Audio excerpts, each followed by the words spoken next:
All right, I think we have everyone who's presenting here. It might take a minute for people to catch up who aren't presenting, but okay, we have Nico, Gaston, and Fran were the ones who were going to be presenting, and I see Fran, Nico, and Gaston. Okay. I apologize, everybody, for confusion with the meeting link. I am gonna plan to update the meeting link for future retros, but for now, we will do this in my Zoom room here. Thanks for rolling with the punches. And I don't want to waste any more time in the meeting, so I am just going to say this is our retro for Sprint 30.1, which is called Lyriids. That's the name of a meteor shower that started during the sprint. I guess our first presenter is Nico, so if you want to go ahead, then let's get started. Yeah, sure. Hello. Let me share my screen.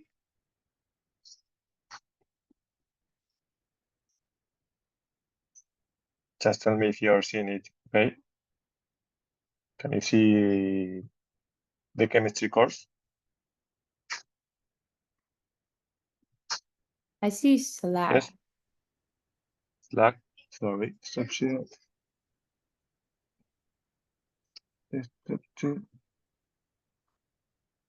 And there. Now it's good. Thank you.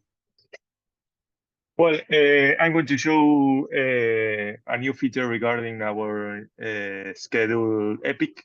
You know that we have this upcoming agenda, but the thing is this agenda might be disabled. So the idea was to change the layout considering the state of the agenda.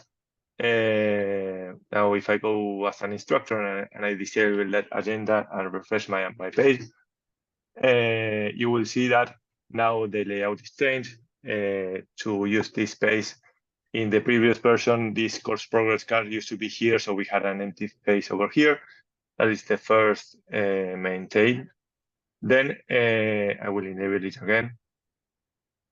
So if you see, this is the actual version of our agenda, where we have this week and next week scheduled resources. We have this link to visit the schedule. Over here is the same. If you click here or you click over here. And the thing is that when we had no schedule, we used to list all the resources. So now I'm going to change the schedule of this course over here as an instructor. I'm going to clear all the schedule, leave it empty. So if I go back, the change here is that we see the first 6 containers that are at the beginning of the course. And then as I complete this, as soon as I complete the 6 of them, then the following 6 are going to be shown. Then I complete those, and so on until I finish the course. As you can see, we do not have this schedule link over here, and we also do not have it here since there's no schedule at all. And let me show you quickly with that video the behavior when we finish the 6 batches. This is another course that I created. Here we have the first 6 units. This is the only one that is uncompleted. The unit number 4. Actually, there's only one page that is not completed. This course that I created for the demo is an empty course. The page, whenever we are going to enter it, it's a blank page. So as soon as we enter, it's going to be completed. So the expected behavior is that when we go back to the home page, we will see the following 6 units. In this case, on purpose, I didn't add 12 units to show that when you get to the latest one, you will be shown only the latest one. Yeah. Well, that regarding the agenda. I don't know if there's any questions. If not, I will continue with the agenda we made to the students outline view. Here we added 2 new features: the search and the expand and collapse all, and also an auto scrolling whenever the student toggles between a page and goes back to this outline view, or navigates to the next page and it's the latest page of a course, he will be kicked back to this page. I will show you as we work on. First of all, the first one is we used to, for example, before this feature, we had to click over here, then over here, and everything to get to some point of the course. Now you have this expand all that will expand the full course. You can collapse it all again. Then we have this, of course, for example, I can expand, and we used to have this button over here. You can combine this expand with the hide completed, and they work together as well. Then we added this new search feature over here. For example, I can search for anything, foundations, for example. So only the results are shown, the highlighted text that matches the search term over here. And for example, in this case, there's an additional logic that was added. For example, why do I see this unit over here? Because this unit makes me understand the context where this match is, you know. The match is at the model level, but since this module is contained in this unit, we show this unit, although this unit does not match the foundation search. In this case, we match only at the unit level. If I expand all over here, there's no resource contained with this unit that has the foundation search term, but we thought it was nice to have that, since we might be looking for a specific unit to show all the content of the unit. So if the match is at a container level, or its children are shown as well. And the last feature over here is the auto scrolling one. For example, if I'm, let's say, over here, I'm in the module 2, yeah. If I go back, now you have like the auto scrolling that shows you where you were in the course. And for example, if I go to the module 1, and let's say I'm over here, I navigate to the next page. And if I navigate again, I'm going to be in the next module. So I'm going to be kicked back to the outline view and auto scroll to the new module that I'm just about to begin to realize that I'm starting a new module. Then we have an auto scroll, and this is the module that I'm about to begin. And the last thing that we also added is a subtle change in the button navigation bar. It used to be always visible, but we had an issue because students thought that there was no content because they saw the navigation bar over there. So whenever you come here and hover, the number will appear. Or if you scroll to the bottom part of the page and there's no more content, it will show over there. As you can see, we also added some icons that you already know. This means that this has been addressed. You can navigate back and forward. And then we also added this support button that wasn't over here to add a modal. Well, Fran is going to speak about this because we are about to implement some modifications in these models. And the last thing to say is that it is responsive in a way that, for example, if I'm the bottom of the page, let's go to this one, for example.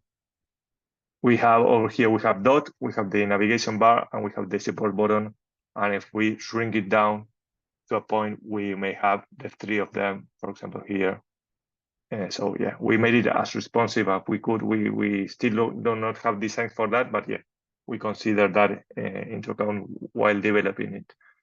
So that's all from my side. I will stop sharing and see if there's any questions. Yeah, instructor setting is enable disable is for instructor setting. No, the search is in the title of the resources. It might be a unit title, module title, or a page title. Okay.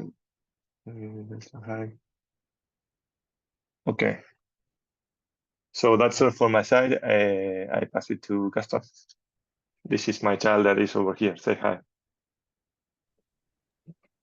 Hey, Juego. Okay, Hi. thanks, Nico. Let me share my screen. Okay. Are you seeing Torus and not my Slack conversations? Yes, we're seeing Torus. Thank you. Okay. So this is quick and short. It's just a hot fix on the paywall configuration. Lately, we having some issues when trying to configure the paywall settings, either on the institution level or on a product level, which means that in the past, well, we have here a list of institutions. As you know, you can set paywall or add a discount on an institution level. So I can go here and click on manage discount, and you will see a form. And in the past, the way that users used to add a discount or add a 100% discount or remove the paywall from a course was by either adding 100% discount or zero cost on the price. As you can see now, one of the changes we made was to do not allow to add 100% discount or a zero cost price, because there were some issues happening on our backend when trying to do the math. So in order to collapse this functionality into just one way of doing it, we added this checkbox here on this form, the turn off paywall entirely. That, yeah, when enabled, you cannot edit any of the other fields. So this is on the institution level. Just ignore this right now. We are going to, for this demo, set the discount on the product level, which is kind of the same. It's more granular. You can set like a discount specifically on a product. So when you create a course based from that product, the new course inherits the paywall settings from the product. So here we have this Canvas OLI no paywall. So you have the paywall settings here. It requires payment. There is a manage discounts link here, as it used to be. And you can create a discount and again set the turn off paywall entirely for the institution and click save. So there is a new discount, 100% discount, let's say, on the product. So now let's go back to Canvas. I will search for a new course I just created for this demo. And I will launch Torus from this Canvas course.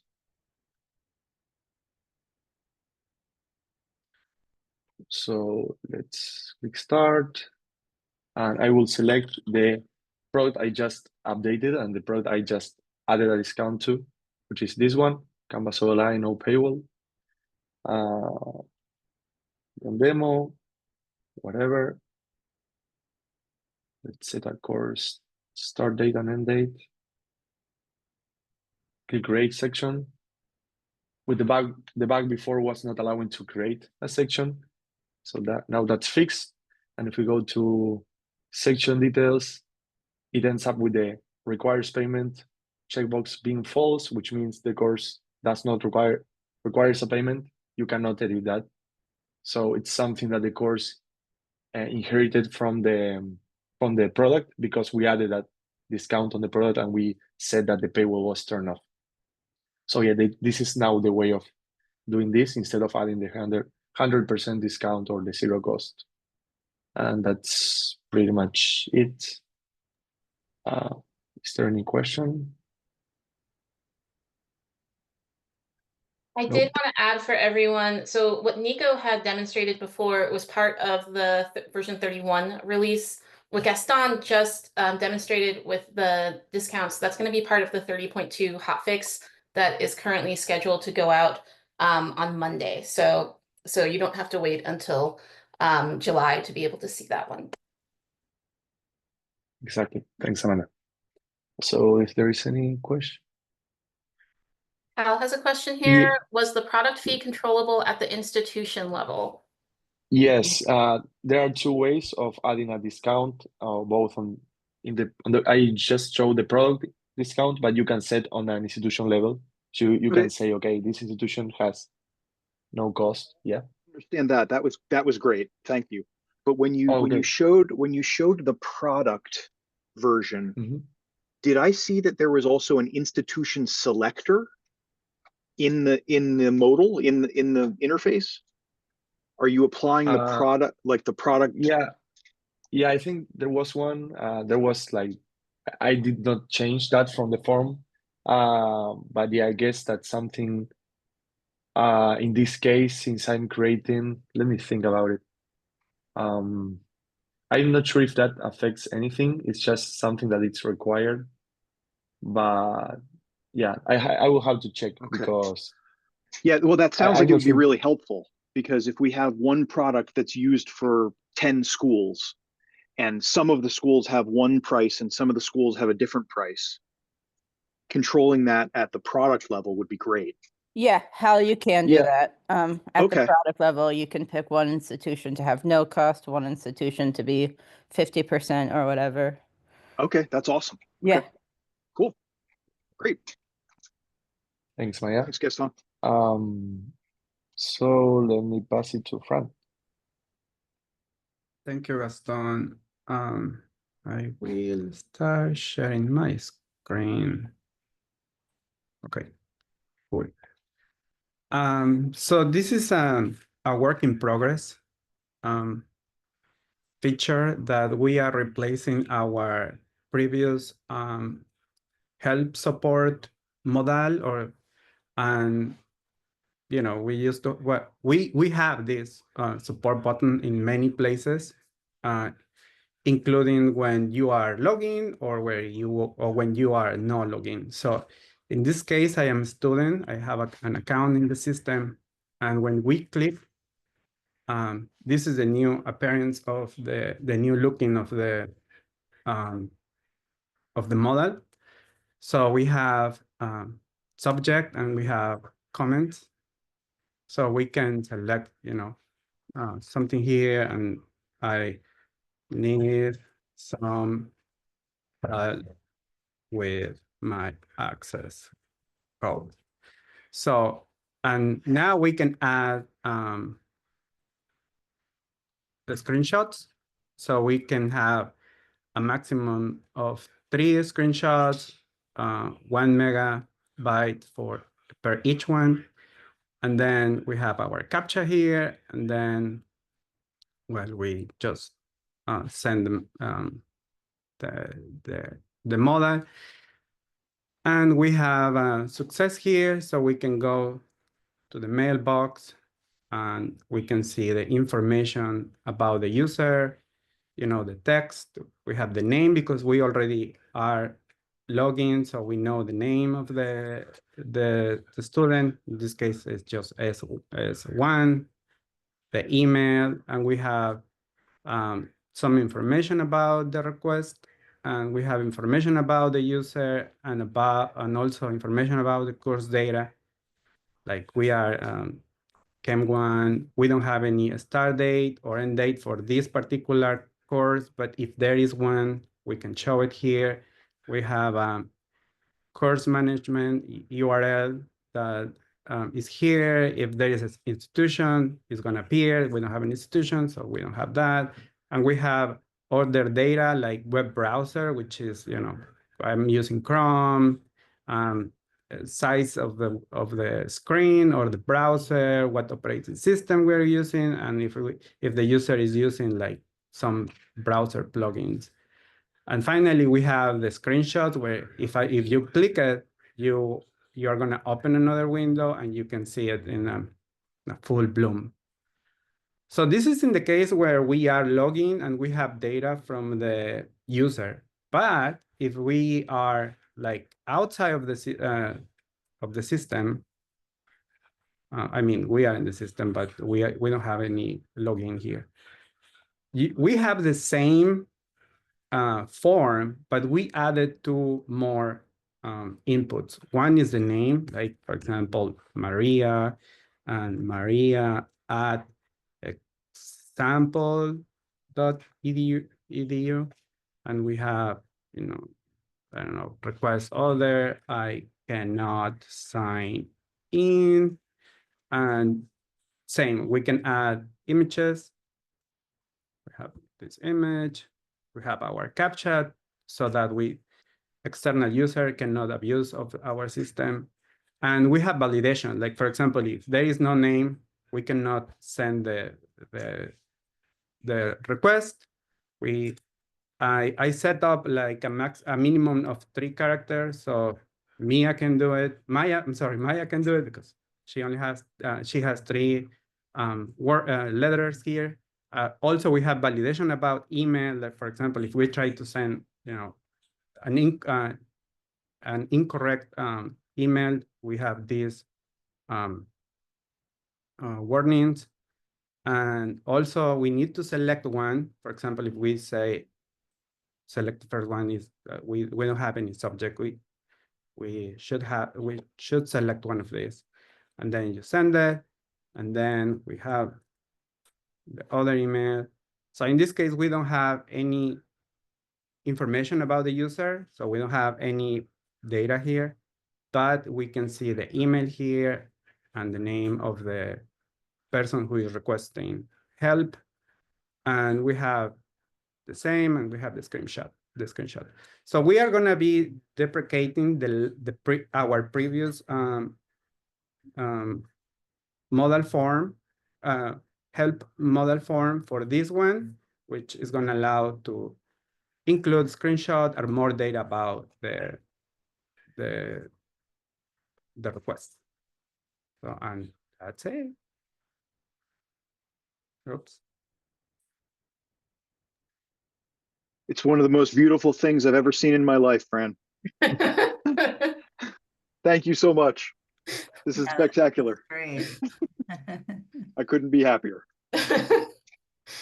Thank you. Wow. Any other questions or feedback for the team? I also think that it's a stunningly beautiful support modal. Yeah, no, thank you. It's, you know, we've needed this information for a long time. And these functions, it's so helpful. It really is. Thank you. All right. If folks don't have more questions or comments, then I think we'll wrap up. Thank you so much to the entire team. I know everyone's been working on things, even if it didn't make it into this demo. So good job, everybody. And I'll follow up with an email with this recording. Thanks so much, everybody. Thank you. See Bye-bye. you. Bye-bye. See you.